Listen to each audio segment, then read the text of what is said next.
Hi, I'm Christina Dennis, and you are listening to the Recovered Life Show. Every week, we bring you a Recovered Life discussion about rewiring your brain and how understanding your brain will help you fully live your best recovered life. Remember, addiction is a life-threatening condition, and the information in this discussion is provided as a resource only and is not to be used or relied on for any diagnostic or treatment purposes. This is not a substitute when professional diagnosis or treatment is needed. Now let's jump into the discussion. Okay, everybody, good morning. At least good morning where I am from the West Coast. Good afternoon or good evening, depending on where you are. Welcome to the Recovered Life discussion, Rewire Your Brain. My name is Christina Dennis. I am a recovery coach who specializes in breaking codependent patterns. And my co-mod, Deanna, is here with us. You know, Deanna, I was thinking about how grateful I am that you raised your hand. Can you believe it? 10 weeks ago? I can't even believe it. Like we're still probably more like 12 since we've had to do one chapter within 2 weeks. I really have enjoyed, kind of exploring these topics with you. And I just want to let you know how grateful I am that you said you would be willing to do this with me. It's powerful stuff, and it's deep, and many times uncomfortable. And I just so appreciate that you've been willing to come up here and share your heart and help me mod this room. So thank you. I appreciate you, Christina. I feel like what you're saying is exactly how I felt this morning getting ready for this room. I was just feeling so grateful that you asked me and what has transpired in these past 12 weeks from reading this book and just engaging in conversations. I've had people, just so you know, I don't even think I've told you this. I've had people reach out to me after listening to the replays of Recovered Life and say, "Hey, I heard you in Christina's room and or on that episode, and I really appreciate you for being open." And I think people appreciate the way that we engage with each other. And I have gained so much from this, so I feel so appreciative of you, Christina. Oh, thank you. I'm so glad you brought that up. This is, just to get some ground rules out of the way, this is recorded and rebroadcasted. And so the way the room has been handled is every week we bring a chapter from the Atlas of the Heart book, which is Dr. Brene Brown's latest publication. And we have a good discussion about it. As well as Deanna, have been studying it, taking each chapter, slowly breaking it down, and really trying to, for me, apply that to my recovery, but also to just new ways of thinking. So please use first names only for those that feel comfortable in joining the discussion. Everybody's opinion matters and thoughts matter in this room. If you feel comfortable just sitting by and listening, that is perfectly cool too. But if you feel like you want to join the conversation, raise your hand or be thinking about raising your hand, because we're going to bring you up. And I don't want this to be a situation where I produce, this episode in thoughts of, okay, everybody's going to sit here and listen to me. One of the things that has been vital in my recovery has been is being able to listen to others and to really dive deep into emotions. So be thinking about that. Use first names only, and of course, be respectful. We're happy if you feel a different way. I want to hear it all, and all that we ask is that you be kind in your remarks and keep them in I statements, as well as respectful to everybody that's here speaking. This week we're going to finish chapter 10, and I'd love, Deanna, if you want to. Deanna has the written form, which has been great for for me to lean on, because I listen to the chapters over and over again. And so I would love it if you would just remind everybody what chapter 10 is about, and the name of it and the emotions that we are going to be going over. The reason why we decided to do this room, I'll say this really quickly up front before have you take over, is that we believe that, and I truly believe this, that having language around words and emotions, having names for them, being able to label them, helps us access information so that we know how to make that next step. And it's been incredibly healing for me to discover things. I will take some of the lessons I've learned, even at multiple decades of sobriety. I've literally had my mind shifted. So with that, Deanna, do you want to share the title of the chapter and the quote emotions that we will be diving deep into? Yes. So today we are on chapter 10, Places We Go When the Heart is Open. Love, lovelessness, heartbreak, which we all discussed this last week. This week we'll be discussing trust, self-trust, betrayal, defensiveness, flooding, and hurt. Ooh, these are good ones. Yeah, I really loved that description of flooding. Like that was big for me to kind of think back and assess. I re-listened to the chapter this morning as I was preparing for the room, and I was like, oh my God, what a good word to describe what happens and what has happened to me when emotions are coming in, and there's like this powerlessness to stop it, and having, thinking about it before and having some kind of plan when I'm flooded. So helpful. And I never would have described it that way, but I believe it now. So last week, as Deanna said, we finished with heartbreak. There was a beautiful essay that Brene published in Rising Strong that she repeated in this room. And very quickly, I pinned a link where the notes are placed. So if you haven't been here for the last 12 weeks, don't worry about it. Each chapter is self-contained. But if you're interested in getting the information and seeing it as kind of a study guide or a thought, kind of more information if you want to read the book alongside of it, hit up the Recovered Life membership. It's completely free, and all you have to do when you go there is either follow me or add the topic addiction neuroscience or neuroscience addiction. I'm not exactly sure what it says. And you'll find all 9 chapters. And later on today, I'll be placing the 10th chapter. But we're going to pick up with trust, which is such a huge word in recovery for me. And the reason why she went from heartbreak to trust is because of what I believe is true, is that without trust, there is no heartbreak. So a heartbreak can only occur when we have trusted someone to, the definition is choosing to risk making something you value vulnerable to another person's action. Distrust is defined as a general assessment that what's important to me is not safe with this person in this situation or in any situation.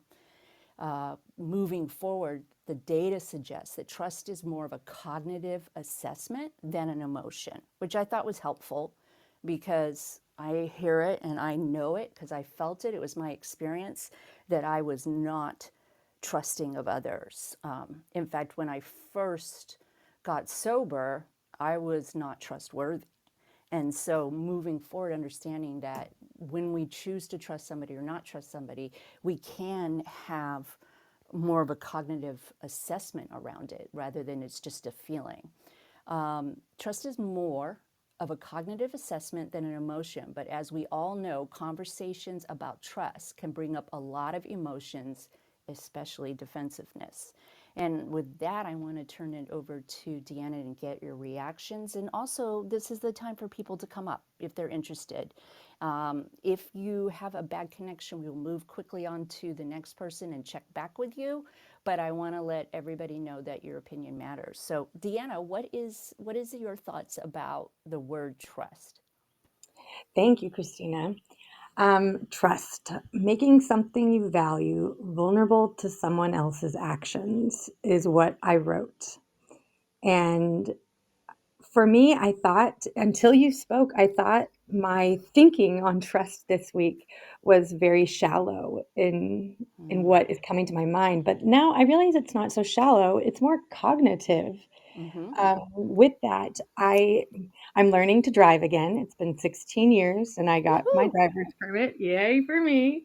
I'm going to be able to do so much more, but I'm right where I need to be. But my husband said something to me the other day that I got defensive about it and it surprised me. He has this really big expensive truck and I'm not a truck person, but that's what we have right now. And so that's what I have to use to learn to drive. And there's heated things going on as I'm learning and he said, you should be grateful that I trust you to drive my Mm. truck. Mm. And I got so defensive, but now I got out of it quickly and I realized that, you know what? I am grateful that he trusts me Right. because he's never seen me drive. We've been together for 16 years and he's never seen me drive. So I now I'm learning to trust myself too. And that, yeah. So I'm just going to leave it at that. I'd love to hear what Daniel has to say about trust. Or Sure, but back to you, Christine. Yeah. before we head over to Daniel, you brought up such a good point because she brings this up in the book. It's difficult to talk about trust in our personal or professional relationships because it is such a big concept. If someone says, I don't trust you, it feels like a generalized assault on our character. And I think that is really understandable, right? I mean, if somebody says they don't trust me, I take that incredibly personal. And some of the, we'll dive deeper into it real quick. I'll run over to Daniel and see. Daniel, how are you this morning? I'm doing great. Good. Trust, huh? Trust for me, it's super interesting, right? Ever since I got into recovery, like I stopped trying to control stuff, so whatever. If you want to take ownership of that, that's fine. As Mm, long as you don't try to hold me accountable for it, it is what it is, right? Because I'm not trying to control outcomes. And that's mm-hmm, usually what trust issues is trying to control the outcome or trying to control somebody else so you protect yourself from mm, financial loss, heart, ache, whatever. So I'm not worried about controlling other people. I have a hard enough time working on trust with me and myself. So sure. I'm not picking up that cross for anybody else. You figure it out, I'll figure it out. If we could come to a mutual understanding, we could work together. If not, I just keep it pushing. You know what I mean? Thank you. I'm done. Kat, you came up when we started talking about trust. I'd love to hear what you have to say. Hi, good morning. Yeah, I thank you so much for holding the space, Christina, Deanna. I love that we take a single, principle, or how she kind of takes a single principle and, focuses on that. It's something that I had to do in the beginning of my recovery because um, I didn't come from a place where we sat around the dinner table speaking about principles or any of these words. They were part of my vocabulary, but I didn't quite know how they felt or what they looked like. It was just kind of, I don't want to say I didn't know the word. I knew it. I just didn't feel it or experience it. So I was very detached from it. And so trust was one of the things I reflected on early on, and I started asking myself, what is trust? And I did that by like drawing trust in the middle of this paper and like just like drawing things that came to mind. And um, it was really interesting because I was doing it in a public space and people would walk by and we would have conversations about what trust was. And it was a really cool experience.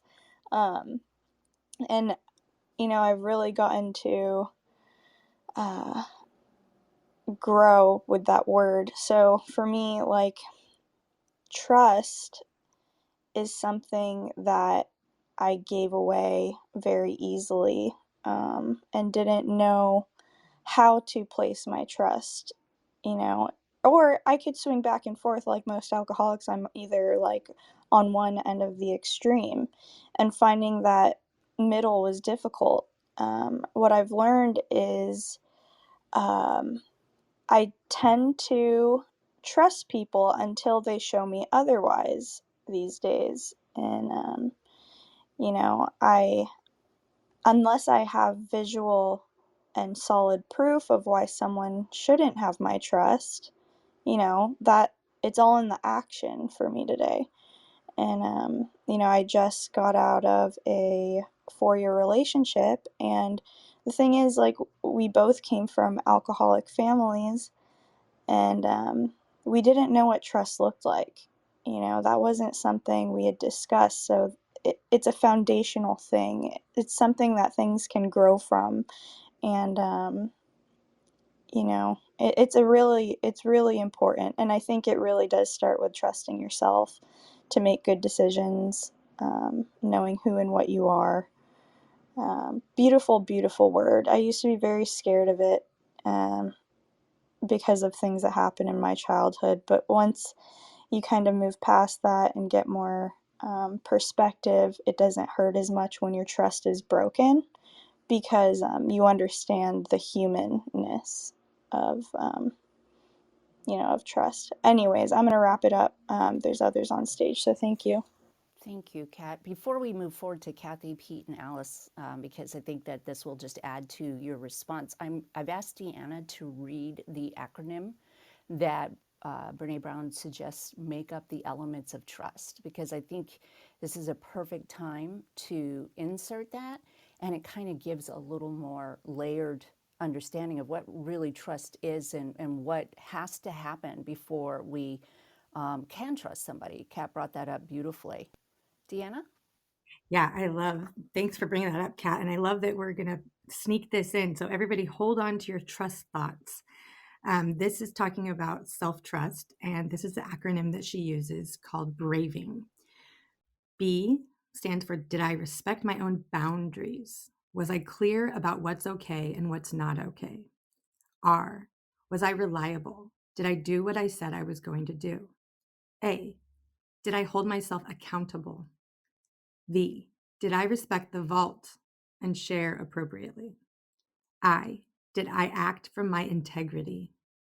N, did I ask for what I needed? Was I non-judgmental about needing help? G, was I generous toward myself?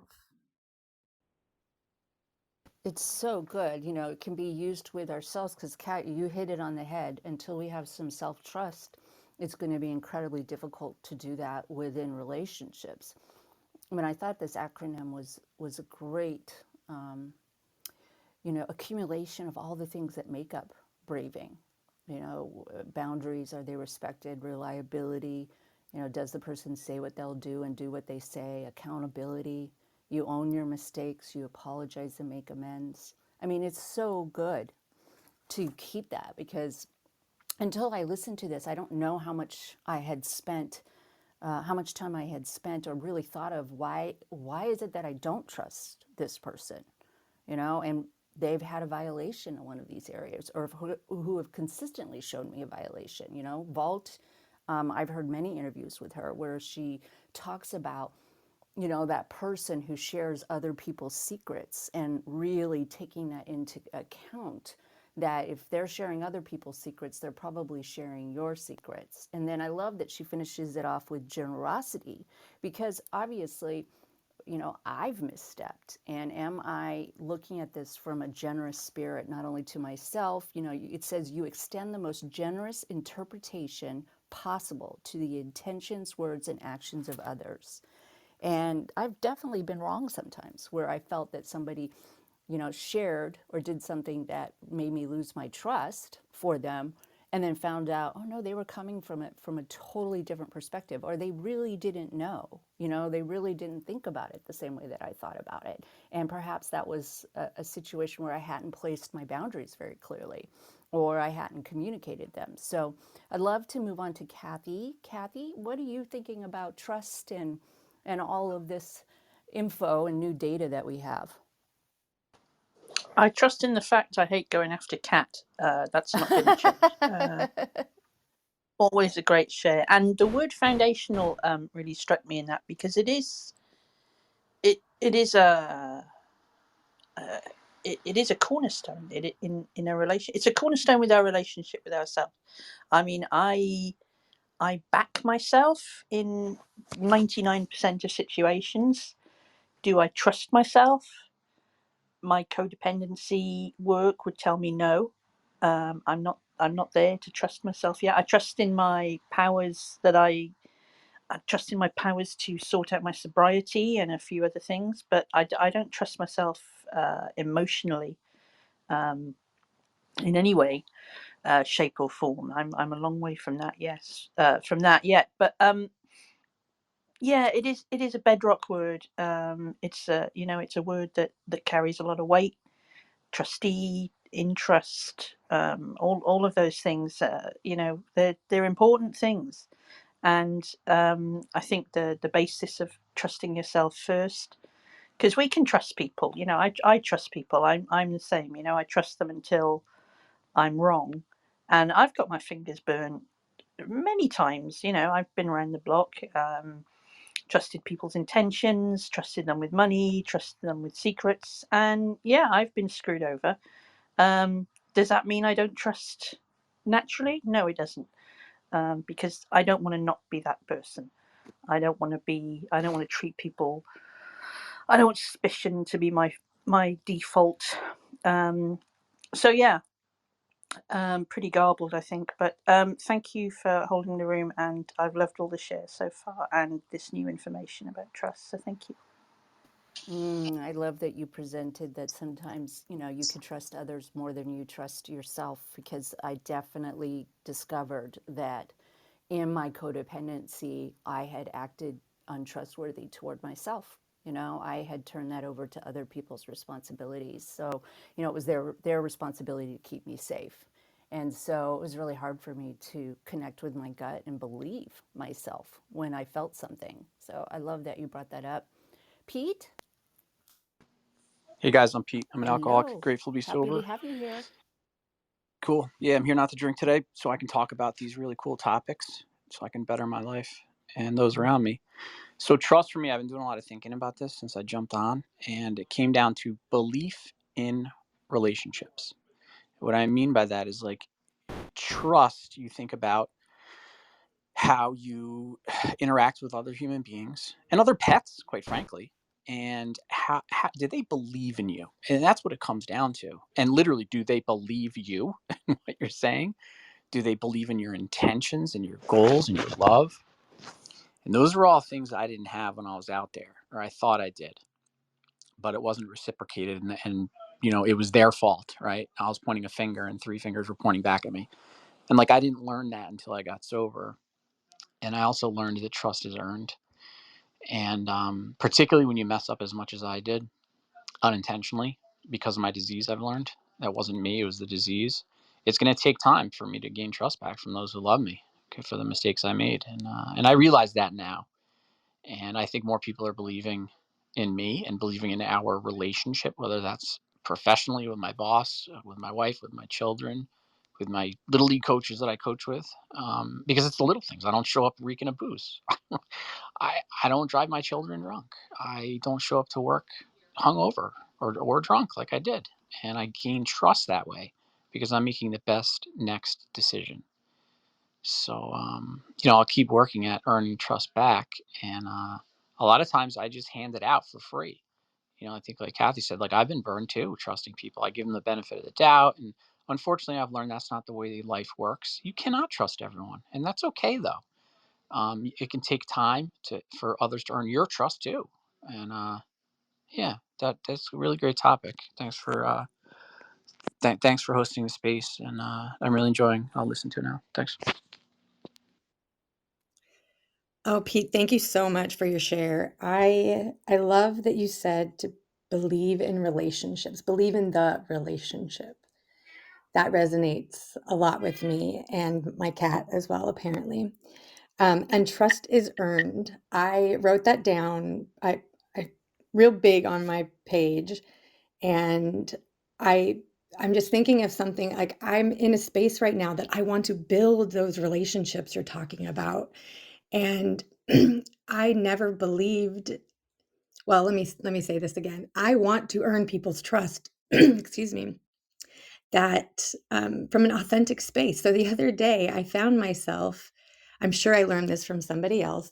I found myself saying, "Thank you for trusting me," just with a simple task that somebody asked me to do, which was watch their dog. I just said, "Thank you for trusting me." And the look on their face was like, "That's so weird. I didn't, of course I trusted you." But me saying it affirmed myself that I am trustworthy. And the more I do that, the more I think it builds into the relationships I'm looking to build. So thank you for reminding us that of Pete. And Alice is on the phone. We were going to pop over to her.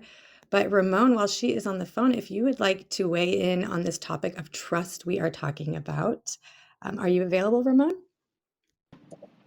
Most definitely. Interesting. And a while back, I've been thinking a lot about trust. And I kind of link it with different things. First of all, relationships. And when you look, for example, at a financial trust, that's an arrangement between at least three people, because there's somebody having a relationship, giving something to another, but somebody else is taking care of it. And I found, when I started analyzing my addictive me and the ego part in me and the shadow side of me, and I've had so many relationships within myself alone that weren't trustworthy. I didn't trust myself, and what I've learned by becoming sober is um, I am to be trusted, and I'm being fooled as well by my ego sometimes, and I, I I get that now. So the trust that I talk about for myself is a relationship with several people, and the first thing I gained becoming sober was learning to trust myself. And I still am aware of the pitfalls of my ego and all the other hats that I've worn to fit in, make it difficult or challenging to keep that trust in myself. And by doing so, by gaining that trust and learning to trust myself, I receive trust. And again, that's based on relationships, and it starts with the relationships within myself, with all the bad stuff, having the shadow part of me lit, and learning that way, and after that in the world around me, even though that may be a small world, but it starts with baby steps, and gaining that trust, and by giving myself the trust, I can also learn to give trust to other people that are around me. So it's a big learning experience for me, and it's magic. It has to do with honesty for me, and I'm quite sure that people may find that it's, when you're addicted, honesty is a difficult thing. So yeah, that's what it brings for me. This terminology. Thank you, Ramon. That's beautifully said.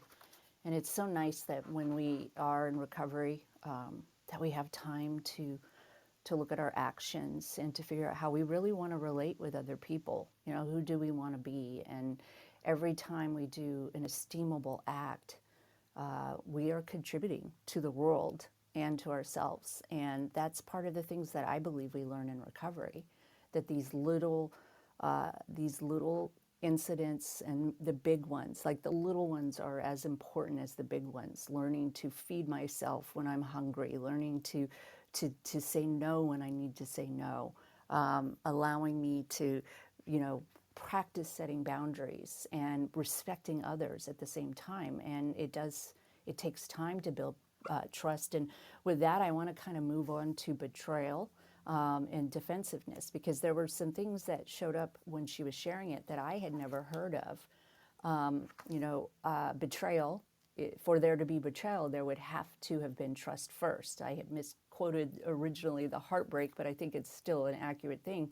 The core at betrayal is the violation of trust.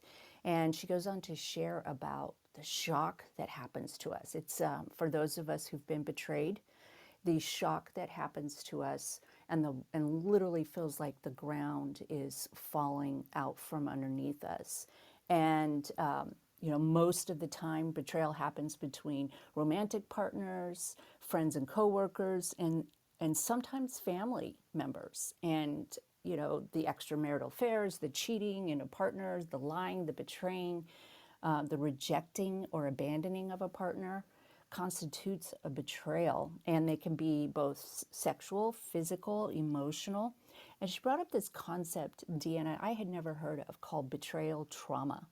And I thought that was really an interesting way to look at it. It was kind of like, oh wow, that constitutes trauma, a high level of anxiety, depression, anger, sadness, jealousy, decreased self-worth, embarrassment, humiliation, shame. These are all trauma symptoms. It can happen within a relationship. Certainly, if you qualify for adult children of alcoholics and dysfunction, which a lot of us do, we can understand that we have betrayal trauma, but it's also institutional. And we've seen that in our world over and over again, where there has been betrayal trauma in an institution, where the strict membership requirement is dishonesty, and things are covered up. And I thought, wow, that really has happened. But when betrayal is so hard to heal, because rarely does anybody else want to be accountable and make amends with their actions. And I think that's really true, although I do believe everything is repairable. But it's that accountability and understanding for any of us, just to recognize cognitively that when we've been betrayed, it's a really difficult thing to overcome. She brings up defensiveness, which I think is something that I could completely relate to, and talks about what defensiveness does. It's a way to protect our ego and our fragile self-esteem.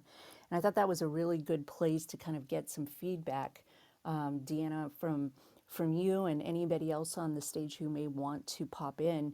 Defensiveness is when I find myself being defensive, I know that I either feel betrayed or that I don't have trust or I'm ashamed.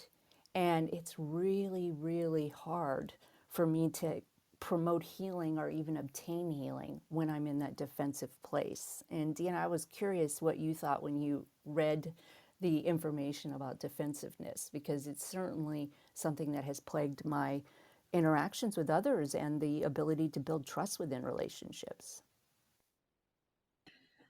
Ooh, this one is this one strikes home with me, and then I would love to go right to Alice after I share this. I've been telling her to come on up and talk.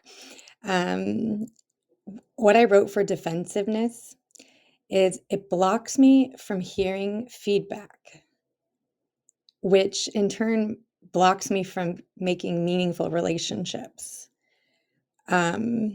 Yeah, that's that. It blocks me from hearing feedback. And honestly, when I started writing this, I wanted to say everyone else's defensiveness, and my husband gets defensive and my mom gets defensive, but I'm like, no, I'm going to own this defensiveness as my own, and feel it when I find myself that I am getting defensive. Just being aware, Deanna, you're being defensive right now. What is going on inside that's creating this space? And just knowing and acknowledging that is a game changer. It's already a game changer since I've been reading this book. So I would love to hear what Alice would love to share about defensiveness, or even going back to self and self-trust. But she might not be available, so I may just throw it back to you, Christina. Yeah, I don't see on my screen that she's off the phone call, but we will wait. She'll pop on when she's ready. I so love that you brought up that it blocks us. It blocks us from gaining information. in which we could see ourselves. And I can tell you, when I first got into recovery, I had so much shame around who I was and my embarrassments and my perceived imperfections. And to me, it felt so costly to be seen as not perfect. And I know that sounds crazy, because who is perfect? But I had this real belief that that if I was seen as not perfect, then that meant I had no worth. And so defensiveness just delays the inevitable, which is the growth. And we can't have connection with each other unless we're willing to be vulnerable. It's totally, it's just a time delay, but it's really, really hard to give up. And they bring up in the book the opposite of defensiveness, which is grounded confidence. And the basis of grounded confidence is that we accept our imperfection and we don't diminish our self-worth when it's exposed, or when somebody has some criticism to give us, or has some kind of, earnest connection, seeking connection and sharing about how they're feeling within something that we've done, or some of our carelessness or things that we've done. It really is a killer of intimacy. And Alice, are you free now? I see the phone is off.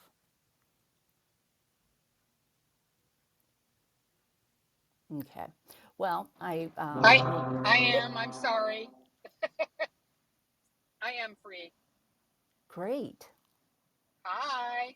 Good morning or good I am. afternoon where you are. It is afternoon. I am driving. I'm driving through the beautiful mountains of Southwest Virginia, headed to Tennessee.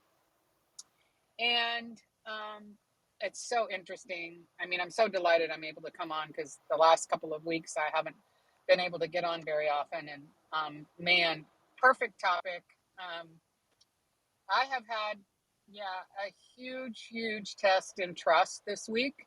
Mm-hmm. And it's really, for me, it's trusting myself that I am doing the right thing, and trusting that it's all going to come together in divine timing. And it has. And I, today at 9:35, walked out of my house for the last time that I will see it as it is now, with a lot of my belongings in it, which are going to be in an estate sale, but they're no longer mine.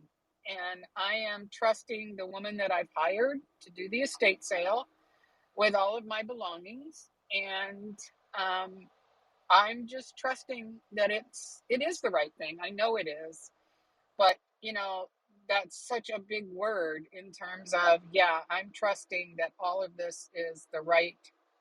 No, I don't even like the word right. That it is it's the path that I'm meant to be on, and I wouldn't be on it if I weren't sober.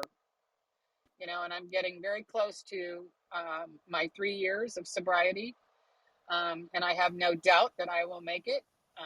And it's really incredible to me to think about. I walked through my life in the last 2.5 weeks, going through paper, boxes and boxes of paper that I had saved, of doing this or doing that, and notes that I found from people, and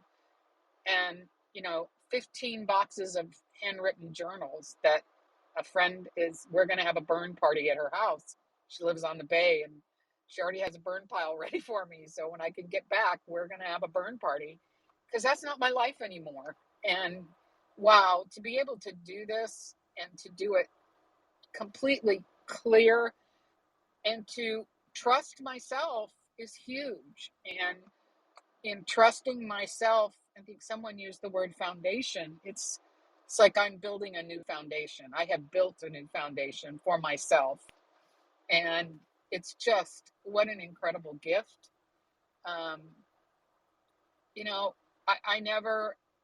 We don't know when we're in the throes of alcohol what's on the other side. And once we taste it, and once we get there and we trust that this is the path, it's unbelievable what happens. And I'm just so grateful, so immensely grateful, and so grateful for Clubhouse and these rooms, for you, Christy and Deanna, and people who have dedicated their lives to the recovery of others as well as their own recovery. So, yeah, thank you all so much for. I love this book. I've been trying to either listen to it or read it as I've been going through this process, and it's been such a gift. So it's great to be able to. I'm not on chapter 10 yet, but I'm getting there. Now I will have a little more time to read, but yeah. So thank you all for doing this, because it's really it's it's magical. It really is magical, and I thank you so much. That's that's what I'm up to today, driving to Knoxville. And Jack told me this morning, hurry up, Mimi, I want to see you soon.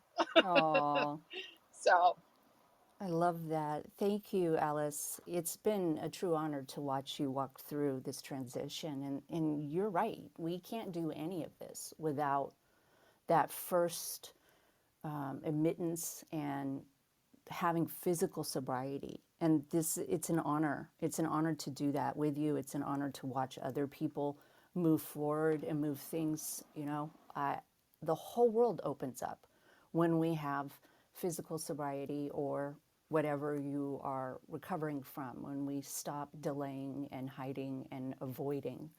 And I do wish, often, I've said this over and over again, I wished everybody in the world got to had a group of people that they could talk about these things with, and start to know that we can start having these deep connections, because ultimately, and Brene Brown's book drives this home chapter after chapter, it's connection. That's our purpose here, is connection. And I'm just thinking about that willingness to let go of our defensiveness. And before we move on to flooding, which I think is a really important part of this chapter, along with feeling hurt feelings, I want to share something that she described, and I thought this was such a helpful hack into figuring out when we are becoming defensive. And she does this with her C-suite people. That's a lot of what Brene Brown works with. She works with corporations. And it just goes to show that it doesn't matter how successful you are or where you've gone. You can be the CEO of a huge company and be, struggling with humanity and betrayal and all kinds of things, just like I am. And so it's really, really cool to have her come in and bring these kind of activities. And one of the things that she shares that'll help us all figure out when we're becoming defensive is to try to remember back. She's an increased self-awareness, to think back to a time when you received difficult feedback and try to remember what your body was doing, what thoughts were coming up, what emotions you were feeling.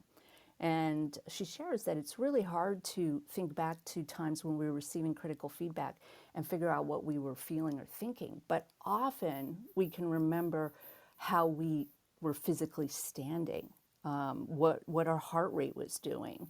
And those are clues. It's one of the reasons why in recovery, and one of the reasons why she wrote this book, and one of the reasons why I attend the rooms that I attend and share about it, is because our feelings may not be facts, but they are information, and they allow us to untangle some of the stuff that's going on. And she said, that many people can remember folding their arms over their chest, shoving their hands in their pockets, tunnel vision, dry mouth. And it's worth thinking about these physical cues that show up about defensiveness and devising a strategy that can help us pull back into the present moment.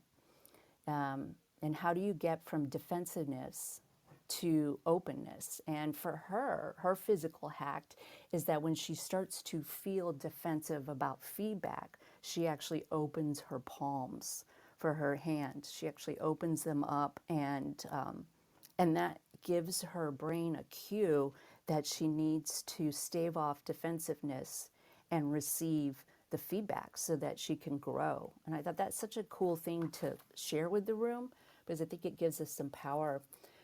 Moving on, I want to talk about a term, flooding, which I can't frankly remember, although I'm sure because it comes straight from the Gottman Institute, and I've studied the Gottman Institute, but I hadn't thought about this in a long time. And it's flooding is a sensation of the physiological and physical overwhelm during conflict, making it virtually impossible to have a productive problem-solving discussion.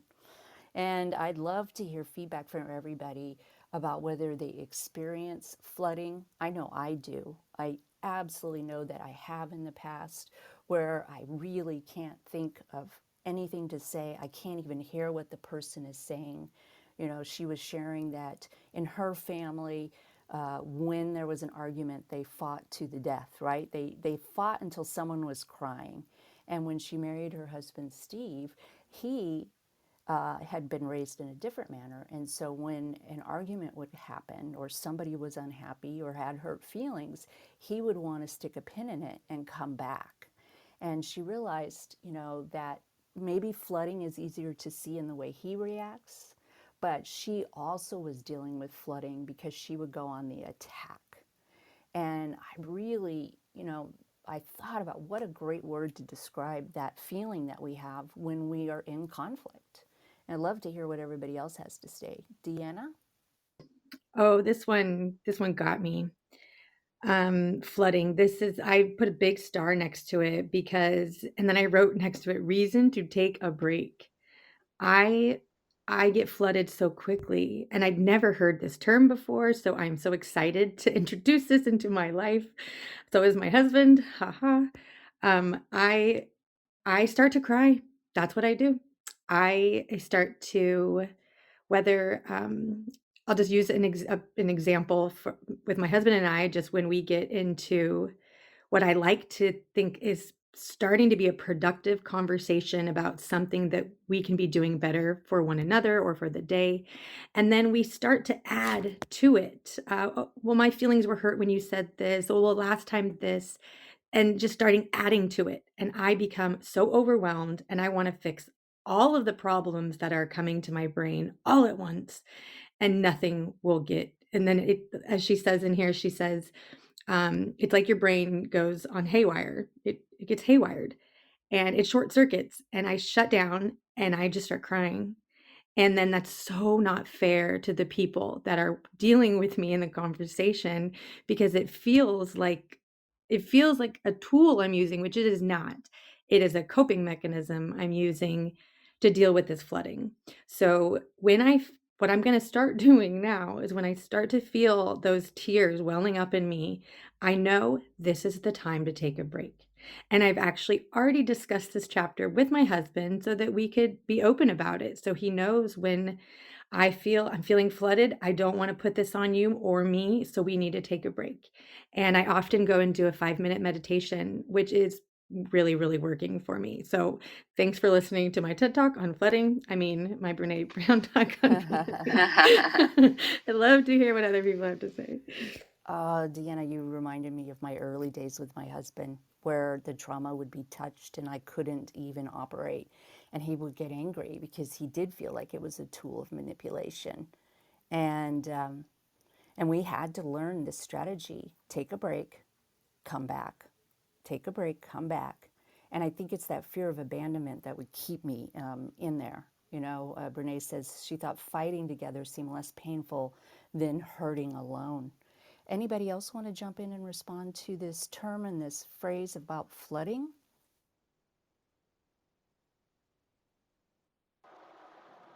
Hey, Christina. Yes. Hello. Alice here. I actually just had this experience yesterday.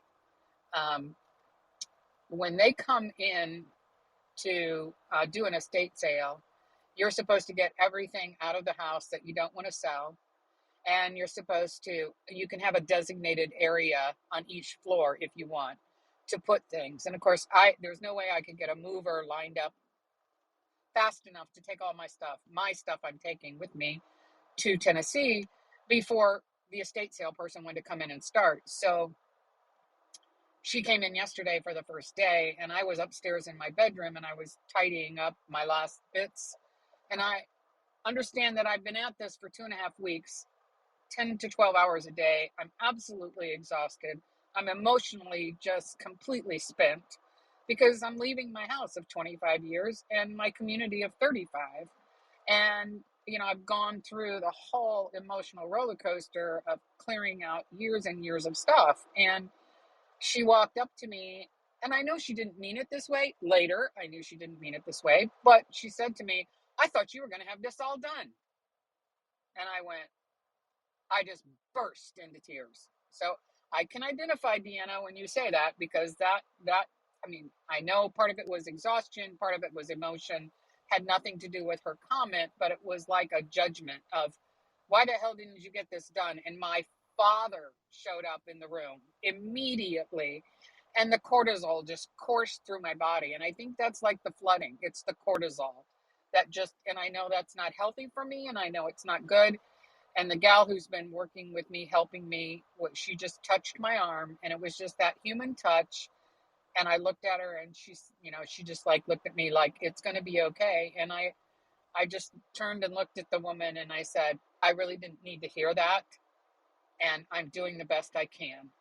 And, and got myself together and just continued on because I had to, but also because I knew I had done the best I could do. But boy, that flooding, perfect term. I can't wait to read the chapter. And yeah, that's, for me, that was a perfect example of it. And again, to me, it's that cortisol that just, you know, jumps up and flows through every cell in your body for a split second, and that's all it takes. So anyway, that's what I have to say. It's a great example. Kathy, you and Mike, I'd love to hear what you have to say about the phrase the flooding. I when I reach a certain level of an emotion, anger is the one that comes to mind most. But I go from 0 to 60 pretty damn quick, and I can be I can be nasty. I can be very very nasty when I'm attacked. And my first instinct is to attack back. It's not to listen. It's not to pause. It's something I'm trying to change. But when my mouth gets loose, it's unpleasant. And I guess some of this might be resentments that I have buried deep in the situation. They come out. Um, but it's the same with every emotion I get. Once I get past a certain point, bam, there we are. And I don't know. I can grieve. I didn't, I can, but I go like, once past a certain point, I go Mediterranean with my temperament. I just go crazy, like, hair rendering, kind of rending, whatever, tearing your hair out, throwing yourself on the ground, tantrum, grieving, blah blah blah. So I should do something about that. I think I prefer to be able to stick a pin, to open my palms, to listen. And the first time I'm going to put myself in this situation of hearing possibly feedback that I don't like will be this week. And I have to be prepared for that, because it's a professional situation. I'm out of the game for a long time, so some of my ideas aren't going to go down well, and I have to be ready for that, because I can't I can't sound off like I do in here, and I can't sound off like I used to be. But I'm hoping that sobriety is helping. But I go for everything 100%. Whatever I do is if I apply, then it's done, and I'm invested. So yeah, flooding, interesting word for emotions. Thank you. Thank you. I know we're just about 5 minutes before the end of the room, but I want to finish this last concept. And I'm totally okay with staying a little bit over, Deanna, if you need to run. But I think this is really huge. She finishes the chapter out with hurt feelings. And that might seem like, well, yeah, why are we talking about hurt feelings? But it's really interesting what she explains. First of all, it's one of the hardest sentences for us to say to somebody else. You have hurt my feelings, or I have hurt feelings. And one of the reasons why is because hurt feelings doesn't have a synonym, very hard to describe. It's different than just being sad. It's different than just being angry. She goes on to explain, that telling somebody that your feelings are hurt, it's like that having hurt feelings, having that has a completely different connotation than just I'm angry or I'm lonely. Hurt feelings usually include anxiety, jealousy, sadness, anger, loneliness, all of these things. But the combination of them is a completely different experience than what it would be with each individual one. And research shows that when we respond to hurt feelings with anger, the other person tends to respond with more anger, which seems kind of like obvious. But once I think that I could start, and I mean, I'm going to have to meditate on this and listen to it one more time, but just having the introduction of looking at how powerful and how big it is for me to share that I have hurt feelings, which are inevitable. They're in every relationship. It The more power that it has. It's kind of like, hey, I have this big ball of information that I still haven't quite gone through, but it's important enough for me to explain it. And I'm going to give an example to share the difference. And this is the example that she gives. It's like wounded in pain when you talk about, there's not synonyms for that, but death, like if we have somebody close to us that has died, we may say, I'm really hurting, but we don't say, I have hurt feelings about her death.